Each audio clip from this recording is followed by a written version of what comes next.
Hey, I'm Michael Bungay Stanier. I'm the author of The Coaching Habit. That's the thing I'm best known for.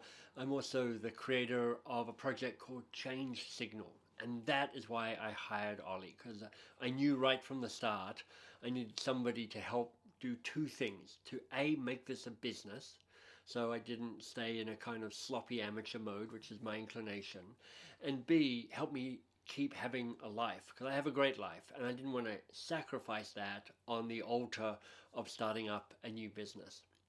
Now, ironically, what I found out is there may not be a business in Change Signal.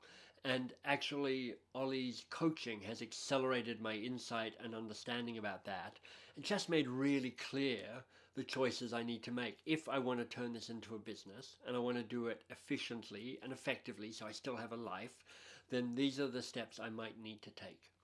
So I would say there are three things that I've really appreciated about Olly. First of all, he's British. So A, he's got a pretty good dry sense of humour, and because I'm Australian, I can slightly mock him because, Australians mock the Brits. That's what we do. It's part of a nationalised ritual.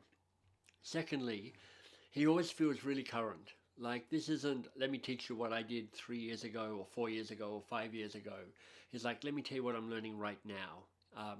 It's a very up to date experience. You can tell that he is, as Tennyson would put it, a man in the arena. He's got blood and sweat on his face, and he's testing and experimenting and learning and growing his own stuff all the time.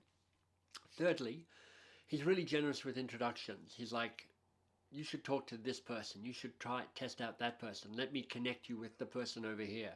I think there's probably 4 or 5 conversations I've had that I wouldn't otherwise have had because Olly's made the connection for me. And the fifth one, the fourth, fifth, I can't remember where I am in my points, but the other one is I just really like that he's not somebody who's all about the let me scale, let me grind for the sake of scaling and grinding and money. He's about how do you have a life that is enjoyed in the moment whilst also being an entrepreneur. And that's pretty refreshing and it's pretty rare. Somebody who's able to not only do this for himself, but to say, this is how I'm learning how to do it. Let me teach you how to do it as well. I'm not sure about the fate of Change Signal. What hasn't happened is it suddenly turned into a brilliant business, but that is in no way a reflection on Olly. It's a reflection on me. And it's actually a reflection that, and this is a really valuable outcome, this may not be a project that I want to pursue. I mean, honestly, to get clear on a no is almost more important than getting clear on a yes. And I wouldn't have done that without Olly's help. So if you're looking for somebody with insight about growth, about personal branding, about scaling, about having a life, you should definitely get into a conversation with Olly. I think you'll find it interesting.